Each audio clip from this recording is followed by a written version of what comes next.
दोस्तों, यूं तो सीसीटीवी कैमरास आसपास होने वाली गतिविधियों पर नज़र रखने के लिए लगाए जाते हैं, लेकिन आज जिन सीसीटीवी कैमरास की बात हम करने जा रहे हैं वो किसी और द्वारा नहीं बल्कि एक लड़की के माता पिता द्वारा लगाया गया, वो भी अपनी ही बेटी के कमरे में, क्योंकि उनकी बेटी रोज़ सुबह पूरे शरीर पर घावों के साथ उठती थी। तो चलिए जानते हैं असल में उस लड़की के साथ अंधेरी रातों और बंद कमरे में ऐसा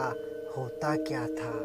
दोस्तों, जब हम पूरी तरह नींद की आगोश में होते हैं हमें कोई आइडिया नहीं होता कि हम क्या कर रहे हैं, और जब हम अकेले सो रहे हों तब तो सिर्फ खामोश दीवारें ही हमारी हरकतों की चश्मदीद गवाह होती हैं। जहाँ कुछ लोगों को पूरी रात करवटें बदलने की आदत होती है, वहाँ कुछ लोग नींद में बड़बड़ाते हैं और कुछ को तो अंधेरी रातों में चलने की आदत होती है, मानो कोई रूहानी रूह उसे बुला रही हो। नींद में होने के कारण इंसान का खुद पर कोई बस नहीं होता। और दोस्तों,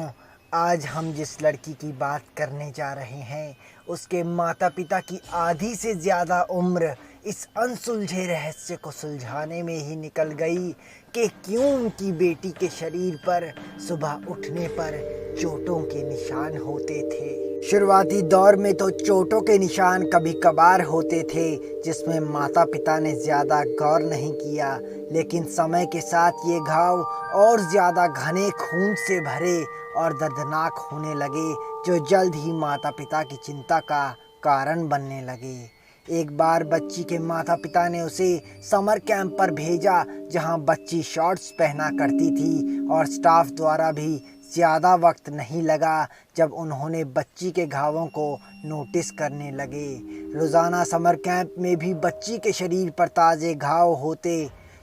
क्योंकि यह बच्ची के साथ गए टीचर्स की रिस्पॉन्सिबिलिटी थी, और उन्होंने बच्ची के माता पिता को इस बारे में जानकारी देने की ज़रूरत समझी, जिसकी वजह से माता पिता की चिंता और बढ़ गई अपनी प्यारी बच्ची को लेकर, जो रोज़ाना एक नए दर्द के साथ उठती थी।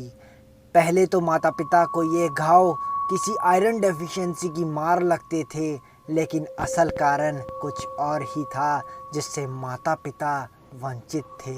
समर कैंप के टीचर्स द्वारा चाइल्ड सर्विस केयर वालों को ये शिकायत लगाई गई थी कि शायद बच्ची के साथ माता पिता द्वारा घरेलू हिंसा की जाती है, और जब माता पिता से बच्ची को पीड़ा पहुंचाने के बारे में पूछा गया तो माता पिता का सीना फटने सा लगा कि वह कभी भी अपनी इतनी प्यारी बच्ची को कोई हानि पहुंचा ही नहीं सकते। और जब सोशल सर्विस द्वारा बच्ची से पूछा गया तो उसने भी माता पिता द्वारा किसी भी प्रकार की मारपीट से इनकार किया, और इसी बात पर अड़ी रही कि मेरे शरीर पर चोट के निशान सुबह उठने पर पहले से ही होते हैं। बच्ची के माता पिता ने जब डॉक्टर से इस बात का पता लगाना चाहा तो कई टेस्ट के बाद डॉक्टर्स ने बताया कि बच्ची में किसी भी प्रकार की कोई प्रॉब्लम नहीं है, जिसकी वजह से उसके शरीर के साथ ऐसा कुछ हो रहा था। यह बच्ची के पेरेंट्स के लिए खुशखबरी भी थी और एक श्राप भी, क्योंकि अभी तक बच्ची के शरीर पर चोटों के निशान का कारण उन्हें नहीं पता लग पा रहा था, और उन्होंने इस बात का पता लगाकर रहने की जिद सी पकड़ ली और रास्ता निकाला कि बच्ची के कमरे में सीसीटीवी कैमरा लगाएंगे, यह जानने के लिए कि उनकी बच्ची के साथ यह क्या हो रहा था और कौन कर रहा था। पिता ने बच्ची के सोने से पहले सीसीटीवी कैमरास लगा दिए और चैन से सोए, क्योंकि वे जानते थे कि उनकी दुविधा का हल शायद उन्हें अगली सुबह मिल जाएगा। और हुआ वही, बच्ची फिर अगले दिन घाव और चोटों के साथ उठी। पिता ने बगैर किसी देरी के वीडियो कैमरा को उठाया और सेटअप किया, और जो उन्होंने देखा उस पर उन्हें यकीन नहीं हो पा रहा था कि क्या यही उनकी बच्ची है, क्योंकि उनकी बच्ची सो नहीं रही थी, वह असल में उल्टी होकर रेंग रही थी। मानो कोई शैतानी साया उससे ऐसा कुछ करवा रहा था। बच्ची के माता पिता यह देखकर डर गए, सहम गए और मानने को इनकार किया कि वीडियो में जो लड़की उल्टी होकर रेंग रही है उन्हीं की बच्ची है। क्योंकि अब उन्हें अपनी बच्ची के साथ होने वाली चीज़ों का पता चल गया था, उन्होंने यह वीडियो सोशल सर्विस वालों को दिखाया और फाइनली केस क्लोज़ हो गया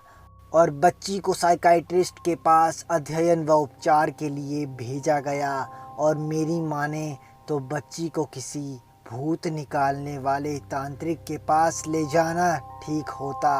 लेकिन ये मेरी निजी राय है। तो बस दोस्तों, आज के लिए बस इतना ही। आपको वीडियो कैसी लगी ज़रूर कमेंट करके बताएं, ताकि आपके लिए और ऐसी वीडियोस मैं लाता रहूं। तब तक के लिए अपना ख्याल रखें और अपने आसपास होती चीज़ों पर नज़र